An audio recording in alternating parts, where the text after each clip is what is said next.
Hi, today I'm going to do something I've never done before on the Michael Yardney podcast. I'm going to replay an old show, but I'm doing it for a couple of reasons. First of all, I stumbled across it and it was really, really good, and I wanted to share it with the thousands and thousands of new subscribers to the Michael Yardney podcast. Another reason I want to share it is because it wasn't like a normal show. It was a chat between couple of mates, Louise, Bedford and Tate and myself. And interestingly, we were planning Wealth Retreat a couple of years ago, and we were talking about what true wealth is and some of the things we wanted to share with the attendees there.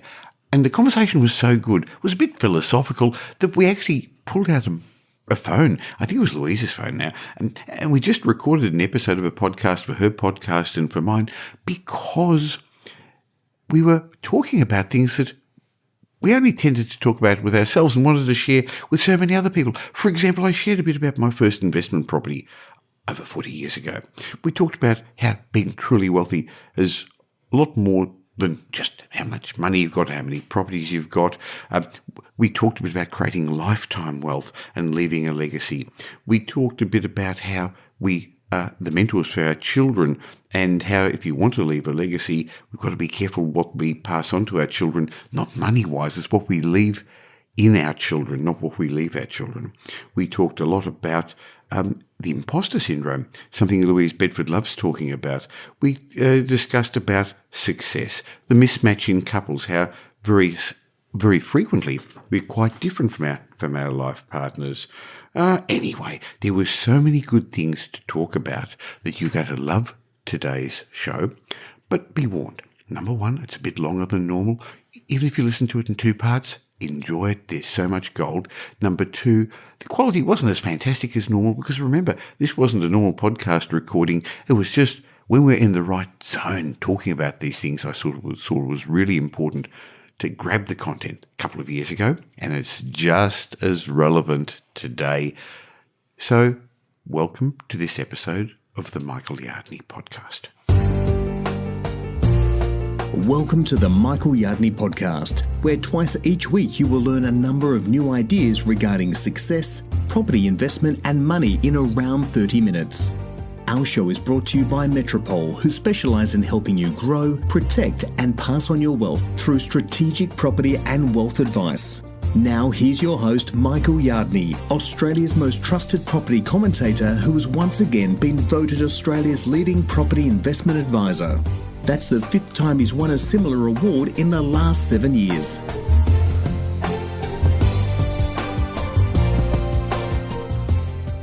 I've heard it said that wealth isn't about how much money you have, it's about what you'd be left with if you lost all of your money and how quickly you could build it up again. I guarantee that unless you focus on your own education and you develop systems to continually bring wealth into your bank account, you'll always be hobbled by life. After a very in-depth conversation with my friends Tate and Michael Yardney about this topic, we thought we'd let you eavesdrop on our chat about this essential area. That's why we've decided to hit the record button and produce this resource for you, so that you can shift your wealth thermostat in the right direction and develop true wealth, not only for you, but also wealth that can be your legacy.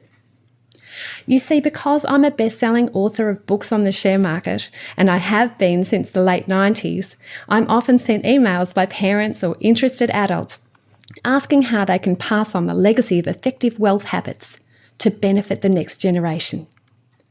I'm Louise Bedford, and I feel this is of such valuable information for you right now. If we look at the big picture here, our overall goal should be to create lifetime wealth for ourselves and the ones we love and choose to help. Wealth that is unshakable. Wealth that no one can take away from us. That is true confidence. And we can set you on the path towards this goal today. When you're running towards a goal, feet pounding, arms flailing, your own head trash hardly ever gets in the way. You know what I mean by head trash, don't you? It's that little voice that says, I'm not good enough. But a lot of people say to themselves, if only I wasn't paralysed by fear, wondering how to generate true wealth. If only I knew how to earn money through more than just one source. If only I could focus enough to really excel. If only I could get unstuck. I do know what it's like, but hear this. Wishing things will change in your life and not doing anything about it, it's a loser's game. I want you to stop waiting for things to get easier. During the first 3 years when I was trying to break even in the share market, I kept waiting for it all to get easier. Then when I was working full-time, looking for a way to quit my job, which I did 5 years after I started, I kept waiting for things to get easier. So I don't want you falling into this same trap.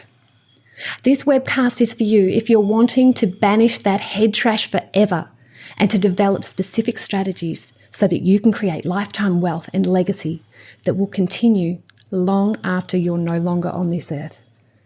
It could just be the most valuable segment of your life, but only if you pay attention to every word we have to say. And if you'd like more information at the end of this webcast, we'll tell you exactly how to get it. Let's kick off. Michael, tell us a little bit about your background, and then I'd like for perhaps you to give us your definition of lifetime wealth. Well, thanks, Louise. A bit about my background. I'm a property investor, but I bought my first investment property, well over 40 years ago now. And along the way, I've made lots of mistakes, but I've also learned the right way of doing things from my mentors, from my peers, from the successful investors I've worked with, and some of the mistakes I've seen others make. And so it's actually allowed me to build a very substantial cash machine, a property portfolio that gives me and my family the choices I want. It's allowed me to give back to the community. So I now spend a lot of my time writing, mentoring, training other people. I see it as part of my commitment to give back to the world. It's helped me a lot. I'm really keen to have a bit of a talk about the things that you're talking about lifetime wealth, because I wish they're the sort of lessons, Louise, I would have learned a long, long time ago. I learned by my mistakes, Louise, and I don't know if you were taught the same. You got to learn from your errors. Did you hear that from your parents? I did, but I seem to only ever learn from other people's errors more clearly when it came to the big lifetime goals. I think the smaller things I could teach myself, but the big things, that's where you can really put a foot wrong. Well, I actually tried to teach myself, and I think it was a very, very expensive mistake. I think partly because I was a bit cheap and wanted to do it all myself, and partly because maybe I thought that was the right way to do things. You're either going to have to pay the world, the markets, the lessons, or you pay your mentors. But to answer your question about my thoughts on wealth, look, I agree with you. True wealth is more than just money. It's more than how many properties you've got or the size of your share portfolio. To me, to be truly wealthy, you need money in those areas where it's important, but we also know that there's lots of areas where it's not important. So for me, true wealth is money plus health. If you haven't got your health, all the rest isn't much benefit. It's money plus the family, the joy, the people that you share it with, your family and friends. Money plus the ability to keep growing. I want to keep learning things every day. Money plus spirituality, and I guess that means different things to different people. Money plus the ability to give a contribution, to leave a legacy for others. So true wealth to me is what you're left with when they take away all your money, they take away all your properties, they take away your shares. That's the real wealth, what's inside you. That's great. Chris, I remember you saying to me the other day that for most people, once they're gone, their ripples have gone. Maybe you could tell us a bit about your background and what you meant by that comment. Well, I come from probably a similar background to Michael, but all you have to do is insert the word shares in terms of the word property, and you get basically a similar story. What you find with everyone who has been successful is that the road to success is littered with failure, and it's littered with mistakes. And there is, the expression I use is, nobody is Robinson Crusoe.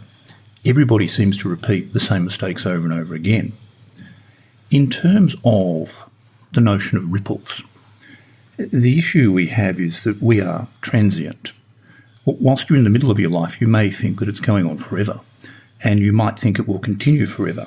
The thing about that is it doesn't. It may also seem that if you've had children, that you've got something to leave behind, you've got some sort of legacy.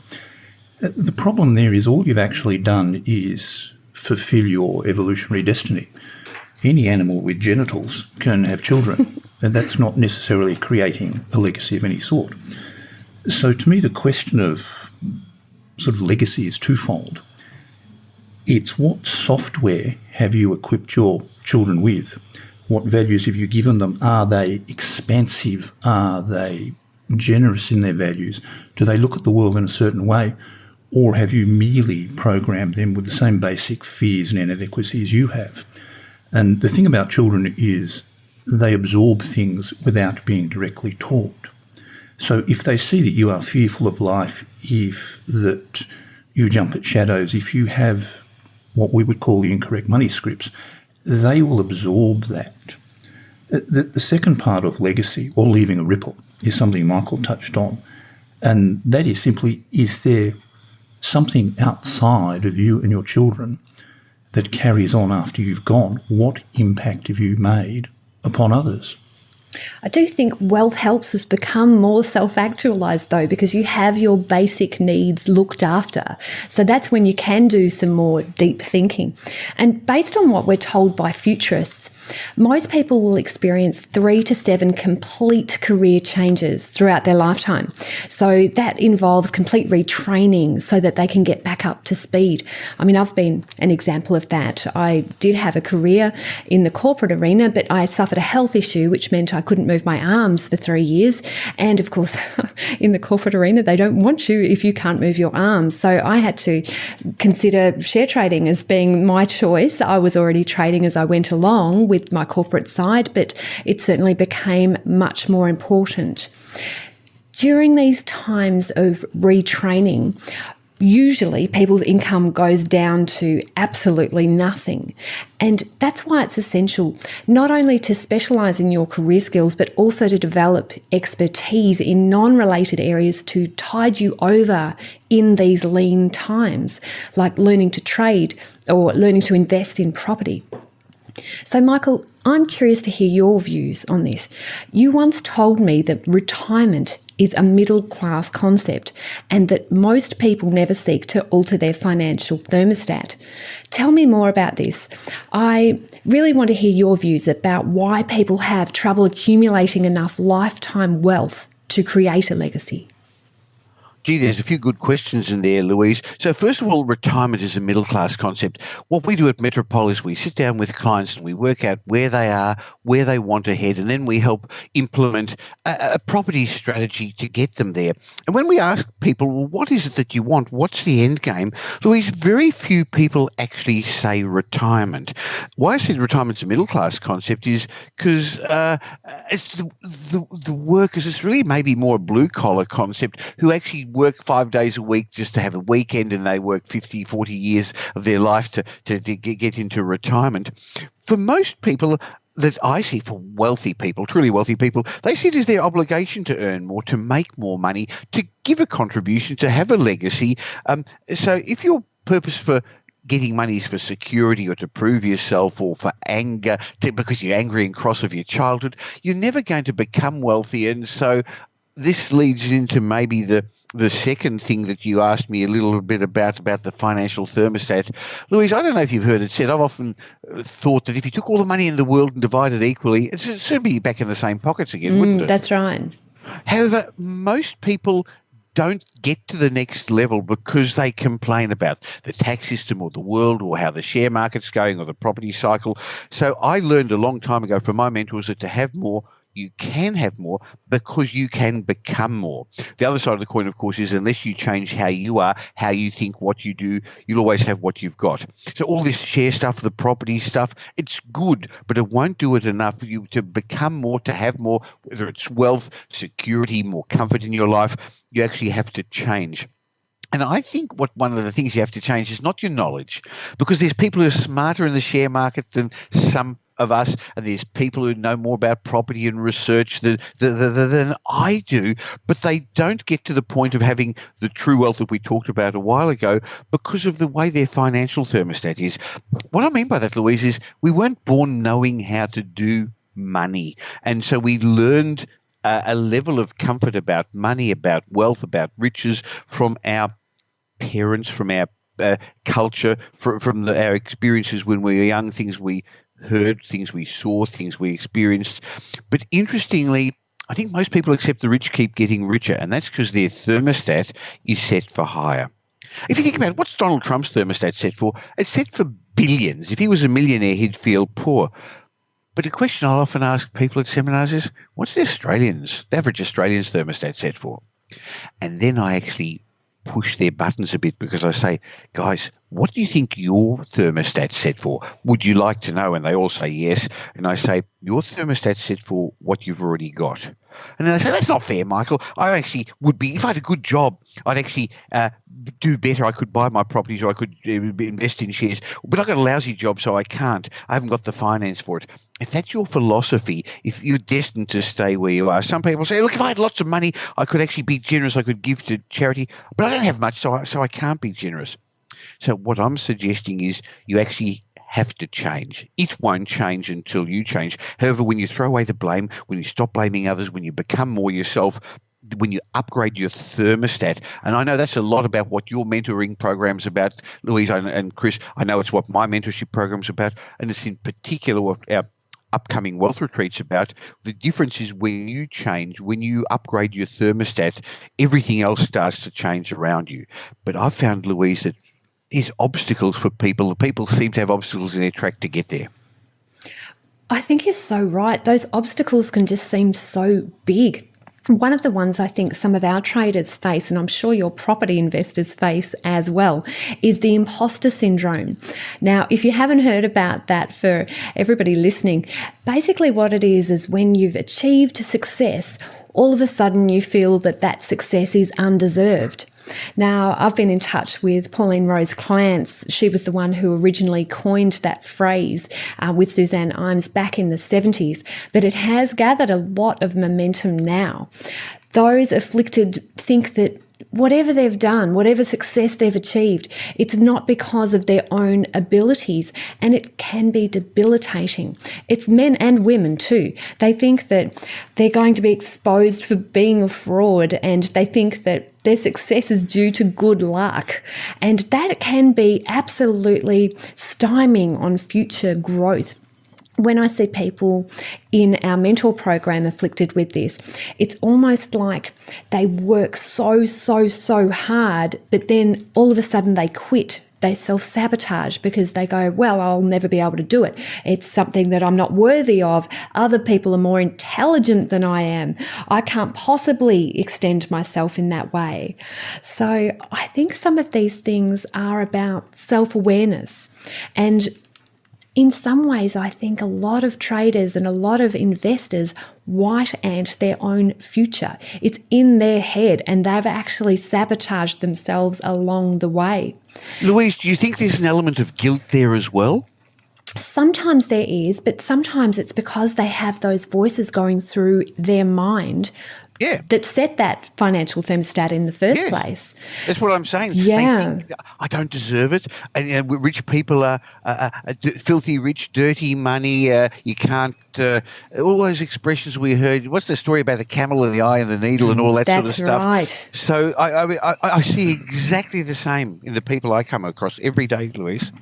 I think sometimes people don't understand the importance of working on themselves to be able to overcome some of these issues. And that's one thing that I know we all share as a value between the three of us. I'd be interested in hearing your views on this too, Chris. The issue is one of software. It's not the tool that makes the person successful. In our mentoring program, we frequently hear people say, well, I must trade foreign exchange to be successful. I have to trade options to be successful. And I'm certain that Michael's heard people say, well, to be successful in property, I must do developments. I can't do renovations. I can't just buy a house. And they believe that the tool has something to do with their success, when what actually is powering their success is actually their software. If you strip back successful people, if you cut them back to their very core, you'll find that they're almost all identical. They have the same software running inside them. And sort of the archetypal example of this is Richard Branson, who's a serial entrepreneur. If it was simply the tool, then he would have only ever been successful with his student magazine. He wouldn't have bought a record store, then a nightclub, then an airline, then a mobile phone company, and now space tourism. The vehicle is always changing, but the individual who drives the vehicle stays the same. He is such a dude, isn't he? I got my little boy the Guinness World Book of Records, and Richard Branson's on there for holding the Guinness World Book of Records record for the most people surfing a kite. Is it kite surfing? Yeah. So he's got these nearly naked women all over him, which is hilarious. And I guess as well what we're talking about is it comes down to having a business-like attitude in relation to your investing so that you end up surrounding yourself with people who are more successful than you are. And some masterminds do get together, but if you are the king of that mastermind and you're earning the most, hey, you're on an ego trip and a half. It's not where you need to be. You need to be pushing yourself and challenged. I love it that for the past 4 years, we've all been hanging out, the three of us, in this like nearly secret society. And frankly, Michael, I know you've been quite vocal about it, but Chris and I have barely ever mentioned this to any of our traders. So it might come as a bit of a surprise to them. But your wealth retreat that we are now going to be partners with you, it's just magic. It is fantastic. It's a successful group of entrepreneurs and traders and property investors, and we meet once a year. And the changes of this immersion, it's incredible. It's a 5-day retreat where you can focus on building that lifetime wealth and that ongoing legacy. But I'll tell you more about that later because we want to really get into the guts of what it takes to create that lifetime wealth right now. Chris, I want to hear your views on the importance of relationships with your significant other, whether it's a lover or a spouse or your husband or wife, as the case may be. So often this is such a major part of our happiness. Chris, a few weeks ago on our Talking Trading Free Weekly podcast, you got into trouble for some of your views on this topic. Tell us a bit more about that. Well, I only got into trouble for saying that people with diametrically mismatched views that we were holding one another back should actually get a divorce. Yeah, I can see why that would get you in trouble. Well, it's a difficult topic because there is often within couples, and think of them as a unit, there is a tremendous mismatch about money and all the things that go along with it. And this disconnect, this sort of juxtaposition between two opposing sets of views can be as simple as one thinks about money and the other doesn't, or it could be that they're diametrically opposed in that one thinks money is expansive and gives you the capacity to do things, where the other one has been brought up thinking that money is evil and that only people who have done something illegal or wrong are wealthy. And this sort of conflict produces tremendous tension, and it can actually tear relationships apart.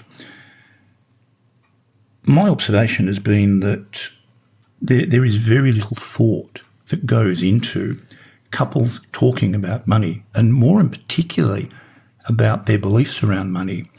Whilst everyone's getting hot and heavy in the back of the Valiant at Frankston Drive-In, and we then all race off and get married, that seems like a brilliant idea. But very rarely do people sit down and talk about what their views regarding money are. And sometimes in couples counselling, you'll hear people say, well, we plan to buy our first home together. Well, that's all well and good. That just makes you ordinary and the same as everybody else. What happens once you've done that? What are your views post that event? And the problem is that partners need to be compatible on a whole raft of issues, be it emotional, psychological, physically, but also financially. Without that compatibility, couples either go nowhere and they end up miserable together, or they fly apart. Chris, I've found something very similar. I agree with you that most couples are at different levels in the way they look at money and finances, and I've read that it's one of the biggest causes of divorce or marital strife. I'm not sure that couples will ever be equal in the way they think and drive about money, but it is critical to have those conversations and to understand how your partner thinks. Only yesterday I spoke to a lady who's a GP, a doctor who's built a very, very substantial property portfolio. She had $7.5 million worth of real estate and, interestingly, only about $3.5 million worth of debt. So they had $4-ish million net worth. But interestingly, she didn't feel wealthy. She drove a small car. Her husband doesn't like cars, was his answer, and so he actually drove a beat-up old car. They were still working hard. This goes to the fact that they've been fortunate because they're both doctors in their profession to be able to build up some assets, but they're not able to enjoy it or to pass it on to their kids. And some of the messages they're talking to their kids about, that they're giving verbally and non-verbally, are probably negative messages as well about their wealth. So I actually think it is important for couples to talk about it and at least come to an understanding of why you've got the attitudes you've got about money. And that's one of the reasons I love it when at Wealth Retreat people bring their significant others, their spouses. Many bring their business partners, and that's important to be on the same wavelength.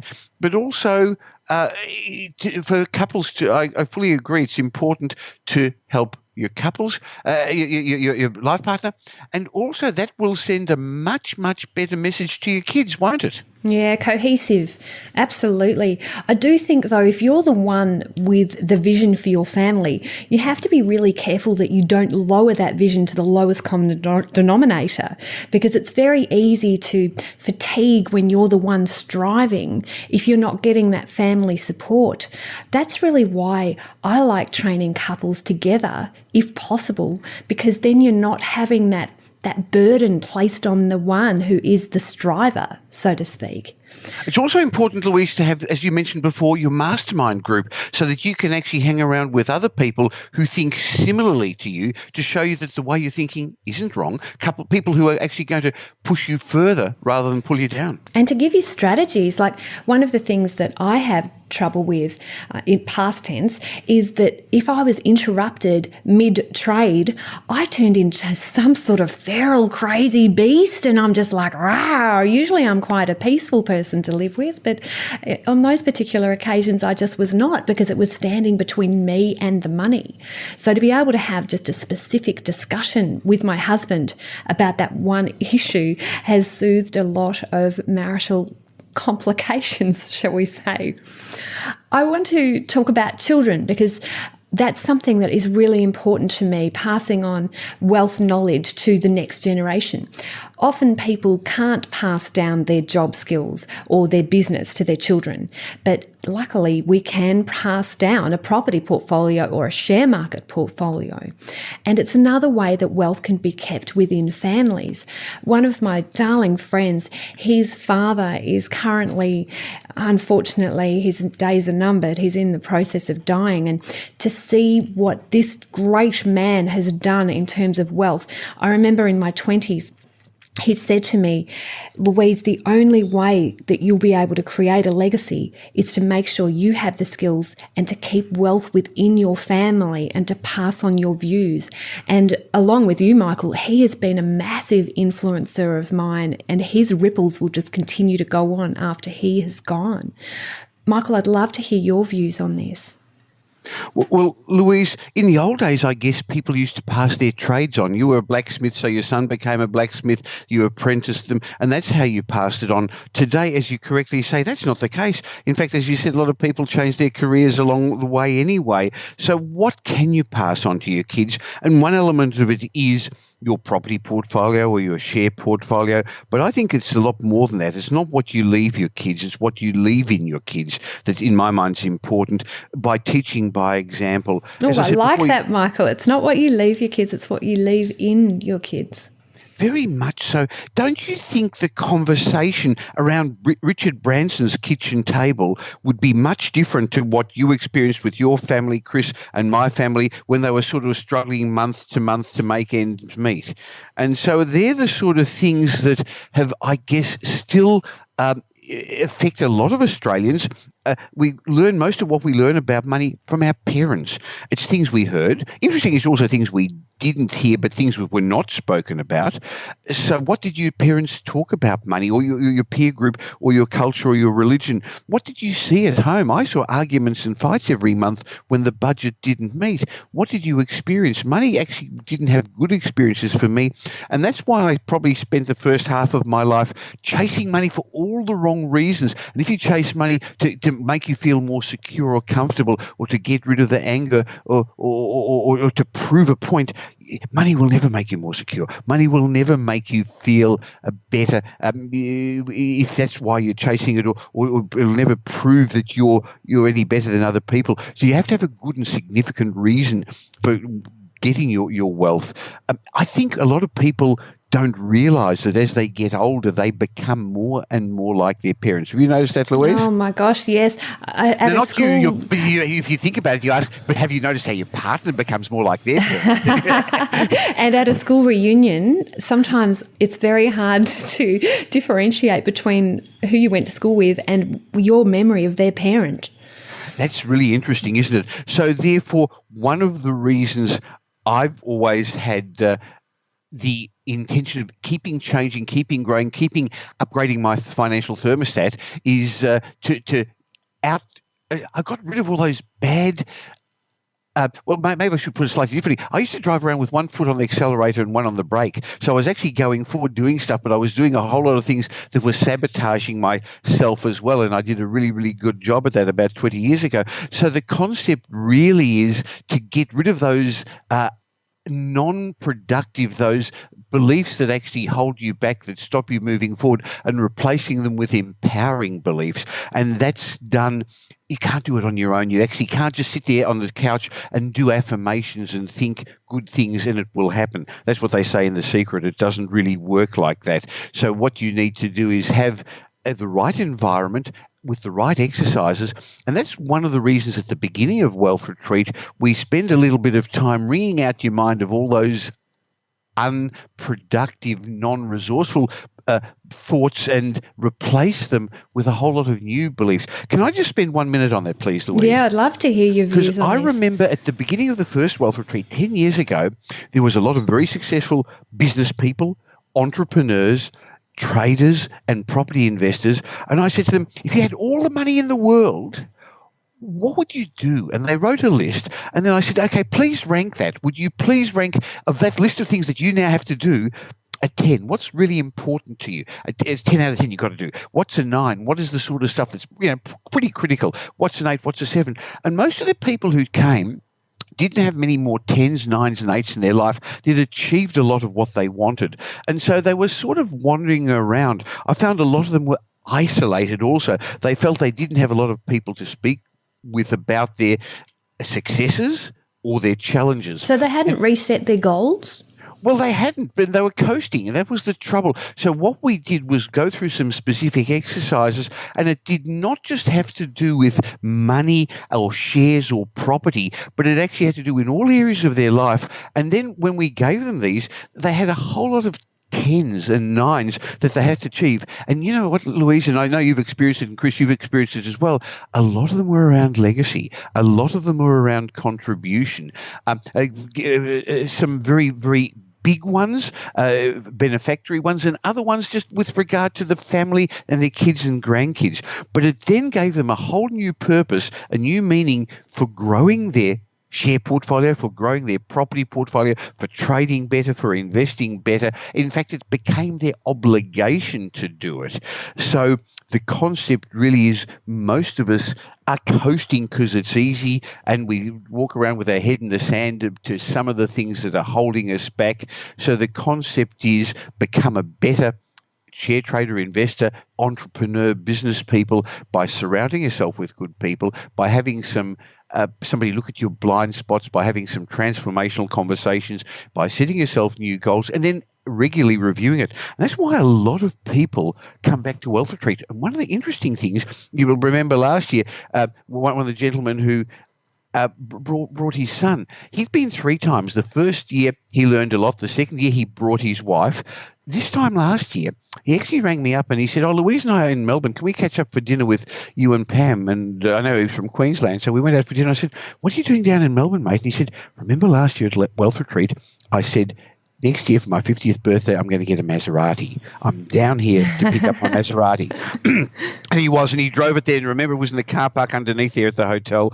But first year he brought his wife. Next year he brought his son. How do you get your kids involved? How do you get them involved in the property market and the share market? Louise, what are your thoughts on that? How do you, well, I mean, one is even they're old enough and they're adults, you can bring them to Wealth Retreat, but I think it's got to start much earlier than that. I do too. I think there's some critical ages that we're looking at here.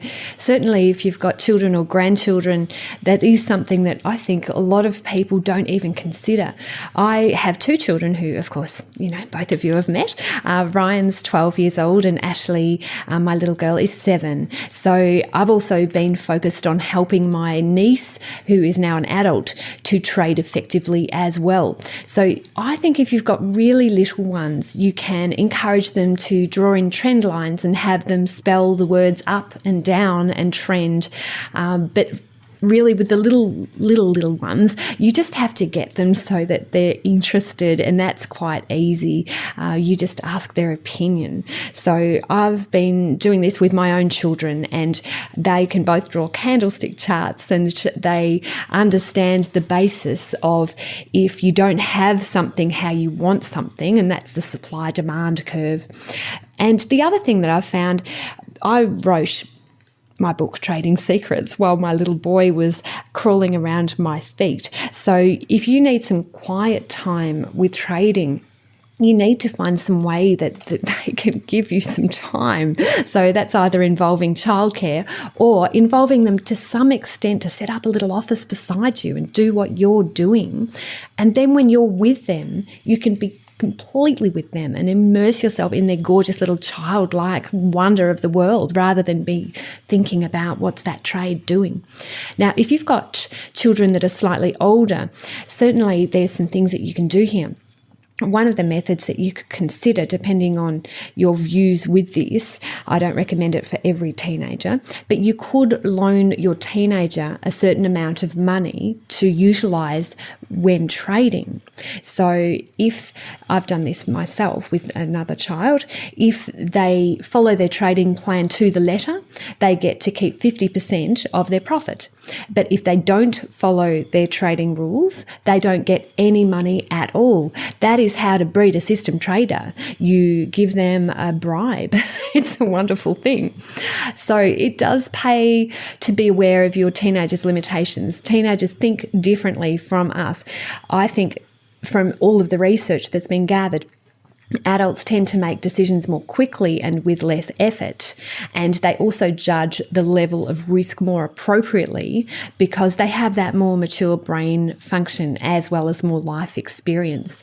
So definitely take this into account when you're trying to pique your teenagers' interest with the share market. One of the things that you could get the school to do is to get the school to be involved with the Australian Stock Exchange School Share Market Competition. You can see asx.com.au for further details on that. Now, one of the things that I definitely feel is important is that we out-earn the usual public. Now, I know this is controversial, and I know some people will have just gone, that sounds hideous to say it in those terms, but I can tell you, rich people are thinking like that all the time. One of the reasons is there's a study that was by 17,200 babies born in April 1970, and it looked at them over time. Now, it ends up with the parents who earned more money actually have children with higher IQs. Now, I know it sounds repulsive, I get it, but crikey bejeebies, there is something to this.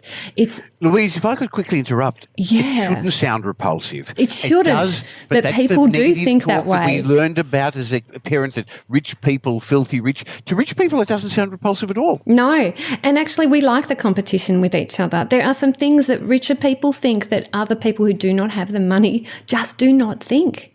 It's creating a ripple effect that spreads beyond your own generation. And if it can directly affect the IQ of your own children, holy cow, that is why you should do this. You should actually aim to out-earn the majority of your counterparts.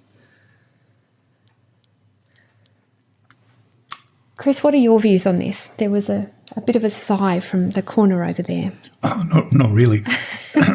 I'm a sort of a semi-student of looking at the notion of IQ and talent. In fact, talent in general. People often say that talent is overrated. It's not, according to the data. The best start you can give your children is, in terms of, let's talk about basic programming, the basic bits and pieces that make them up, is, whilst you can't make them smarter, you can't do that. But by the notion of socioeconomic status and the decisions you make, you can produce smarter children.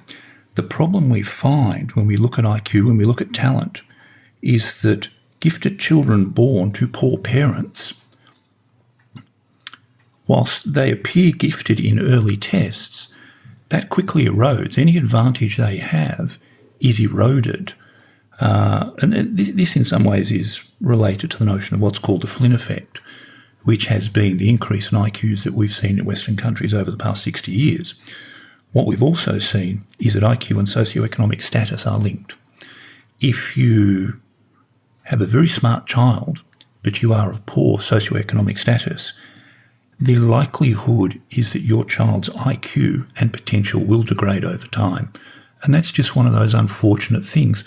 I know it's, as you said, it's one of those things that sounds uncomfortable, but the problem with science is that it is unyielding and it does make people uncomfortable. It does, and I do love it when I see that eye of the tiger just ignite in some of our traders, where they go, hey, this is a way that I can earn and I can outperform where I was before. And that, to me, that's the centre of ambition, but it's also being able to beat things like Alzheimer's in your own life. The people who have things to strive for, they're the ones who really are excelling, and they're less likely to have brain degradation as time goes on. Now, Michael, I'd like to hear more about Wealth Retreat. I know that our listeners can hear that we have a heck of a lot of information that we could keep on talking about here, but time is ticking on. Tell us a bit more about Wealth Retreat and what our listeners can do to get involved. Well, Wealth Retreat came around, Louise, about 10 years ago when some clients of mine said, Michael, I've read the books, I've been to the seminars, I've got the DVDs. What next? They, I think, felt a level of isolation. They also had their own fears still, and there was just so many mixed messages. So they wanted the sort of information that would take their entrepreneurials, their businesses, their trading, their property investment to the next level. So we put together an event which has, for now 10 years, been Australia's ultimate networking and educational event for already successful traders, investors, and business people to go to the next level. Every year it's been in the same room on the Gold Coast. It's the last weekend of May. So this year it's the 30th of May to the 3rd of June. It's 5 days of investing in yourself. I find, and I know you and Chris have found it very useful, just to step back and spend time looking at how your own businesses is going, how your own trading is going, how it's a time to invest in yourself away from the real world, and also to spend it with inspirational people. And a lot of what people learn from the time there is not necessarily from the faculty, and there's an expert faculty, but from the other room of doers and shakers, movers and shakers. I give an example that imagine if you could spend 5 days with Warren Buffett and Donald Trump and Robert Kiyosaki, would you not come out thinking differently, feeling differently with new plans? Well, you and I haven't invited them to Wealth Retreat, but we've invited Australia's equivalents with yourself and Chris there, with me, with top tax accountants, with economists, with property people, with finance people, with legal people. And the beauty of the small group environment, Louise, is that there's a lot of one-on-one time, the sort of thing that people can't get normally with me, with you. And I know even Chris Tate has agreed to give one-on-one time to people. And boy, that was a big concession for Chris to make, because that's not the way he works, but he will spend time with people who are there so that they can have their own individual problems, challenges worked out. So it's 5 very, very intensive days of working on yourself. And so it's not for beginners. So you have to have a share portfolio. You have to have done some trading, but it will get you to the next level. You've got to have a property portfolio. You've got to have a business. You've got to have started, out. Really. You've got to have had some level of momentum. Exactly right. But again, people shouldn't count themselves out, because every potential attendee will get spoken to by my assistant Joe Fitt, and then probably by me as well, to make sure that you're suitable, that you're going to help the Wealth Retreat community, and similarly that you're going to get good benefit from it. Every year, probably 25% of people are return attendees, and people say, why do you come back 2 or 3 years in a row? Are these Wealth Retreat people crazy? And the answer is, the world has changed, and you have changed, and some of the answers have changed as well. So there's a great mixture of very vibrant people who, in this environment, they feel safe. And so it's interesting how much they open up, isn't it? How they discuss and tell about their personal stuff over lunch, over dinner, over breakfast. Yeah, it's great to see. And I know you personally have got benefit from it. I have. And some interesting businesses have come out of it, joint ventures have come out of it. You never know what's going to come out of it this year. So you're right when you're saying before, in the past it has been much more property oriented, and now that we are doing this together, it's a much more holistic thing, and the focus really is on building your lifetime wealth in your chosen way of doing it. And I'm not sure that just property or just shares is the right answer, or just businesses. I think successful people do a mixture of those sort of things. But it's creating your lifetime wealth and leaving a legacy. I think that's one of the things behind it, isn't it, Louise? I agree. I think that is a beautiful theme for Wealth Retreat. And Chris, I'd love to hear your views on this as well. There's 2 things Michael mentioned that I want to touch on. The first is the notion of people coming back. And there's a saying I always return to when I'm going back to do something again for the 2nd, 3rd, 4th time. There's an old American Indian saying that says that no man can step into the same river twice, because you are never the same man and it's never the same river. Oh, I like that. It's actually very, very clever. And when you think about what it means, it simply means that the passage of time changes you. And as you change, you generate a different perspective, a different idea, a different prism through which you view events and people and knowledge. The second point that Michael mentioned was the notion of isolation. We nowadays are hyper-connected. We've got thousands of pretend Facebook friends. We've got thousands of people who follow our every move on Twitter. But the question is, of those people, of these digital friends, how many are actually friends? How many actually bring something to your life? And the thing I would say about social media is that you don't actually see your hyper-successful friends posting inspirational pieces on Facebook because they don't. That's not what they do. And so the notion of getting together in a room with others overcomes this notion of isolation, of feeling that you are Robinson Crusoe, that you are the only person undertaking this journey. And it's intriguing. When I listen to interviews with very successful traders in the US, very successful hedge fund managers, they're often asked about what their daily routine is. And the daily routine is, well, I caught up with so-and-so for breakfast and I spoke to so-and-so today about what they're doing, and I talked about these ideas, and we talked about stupid things we had done. And they're talking about other hedge fund managers. They're talking about people who you would think they're in competition with, but they're not for some reason.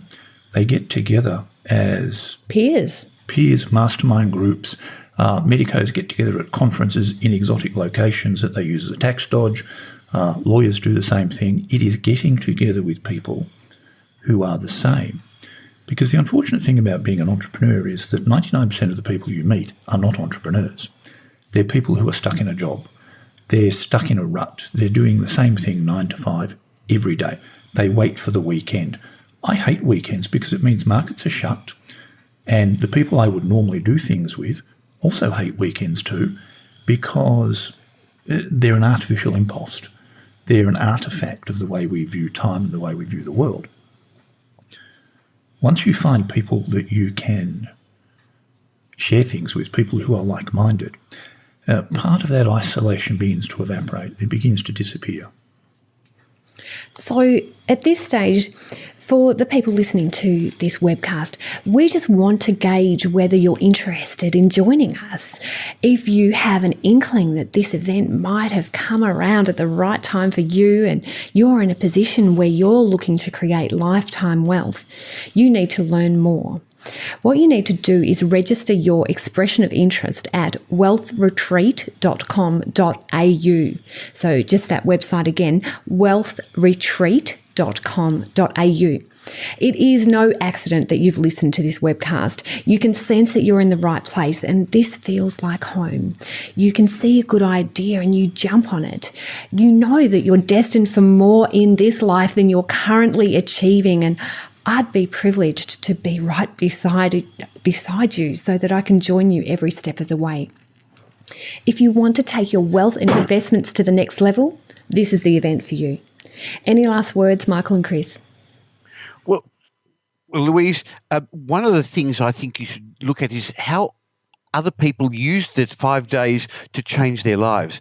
And I know there are a lot of people who came along to Wealth Retreat in previous years who actually made the decision to, I'm actually going to do the second half of my life different to the first. And many gave up their day jobs over a period of time. Some were in the position to do it straight away, but others actually set themselves some timelines and said, okay, at the end of this year, I'm going to give up my day job and I'm actually going to be trading full time. And there were others who've given it up to do their property full time. And others have actually just written a book because that's what they wanted to do. And interesting, in that room, there were 5 authors who were published authors who gave them the ability to do that. So if you want to do different things in the second half of your life to what you've done now, this is a great opportunity to get the ideas, the inspiration, and a toolbox full of tools to give you the ability to do it. So I agree, Louise. Just express your interest at wealthretreat.com.au. The website explains a little bit about what's going on, but interestingly, only before this session, you and I and Chris were spending time talking about the agenda.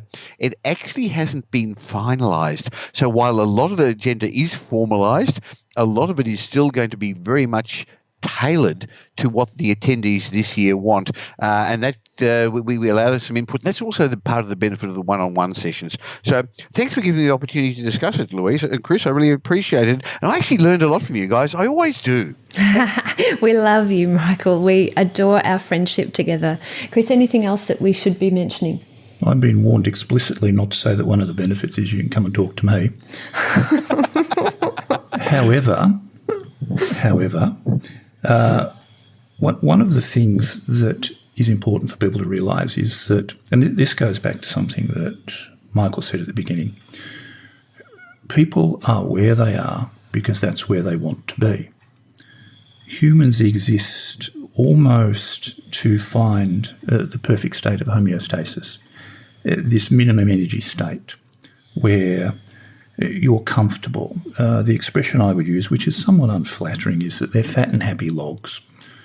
And the issue with something like Wealth Retreat is that you know intuitively, you know instantly whether it's actually right for you.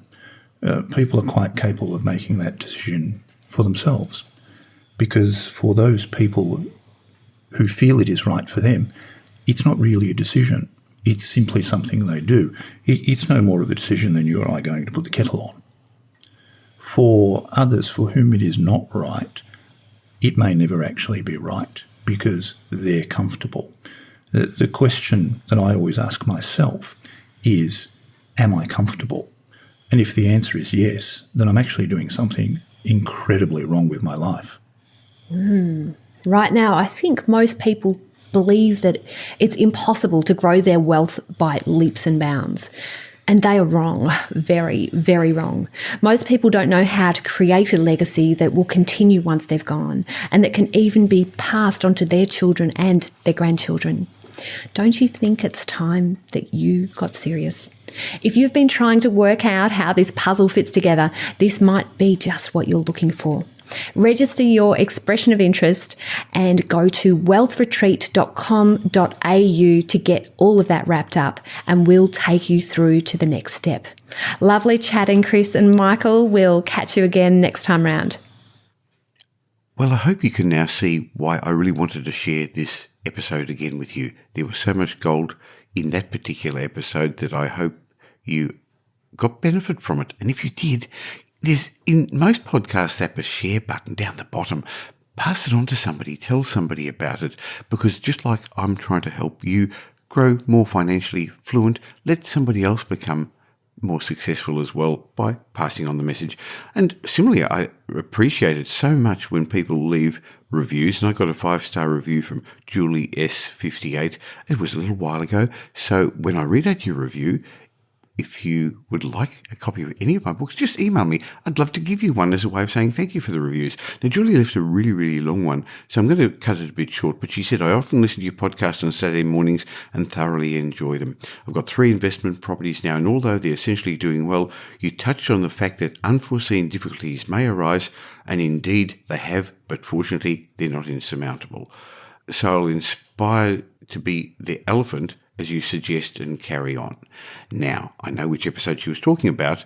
If you haven't heard that, go back and have a listen to some of the previous episodes. So many people do just binge on the old ones. That's really great. Anyway, long story short, because it was quite a long review, Julie said, overall, thank you so much for your ongoing inspiring advice. I wish I'd tuned in a lot earlier in my property investment interests. Well, doesn't matter, Julie.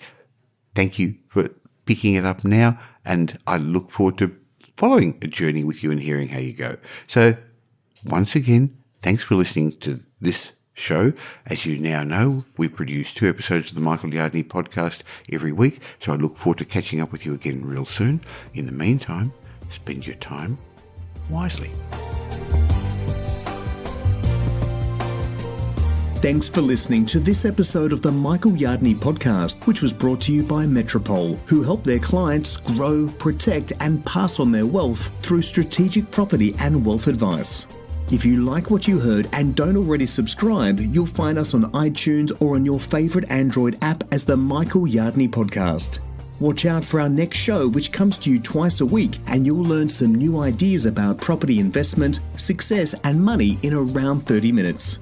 To get more of Michael's thoughts, go across to www.propertyupdate.com.au and sign up for his daily morning briefing, and you'll hear from not only Michael but a group of leading property success and money experts. And just a reminder that the information you heard in this show today is general educational advice and not specific investment advice, as we don't know your personal circumstances. If you're looking for specific advice, why not ask the team at Metropole to help you?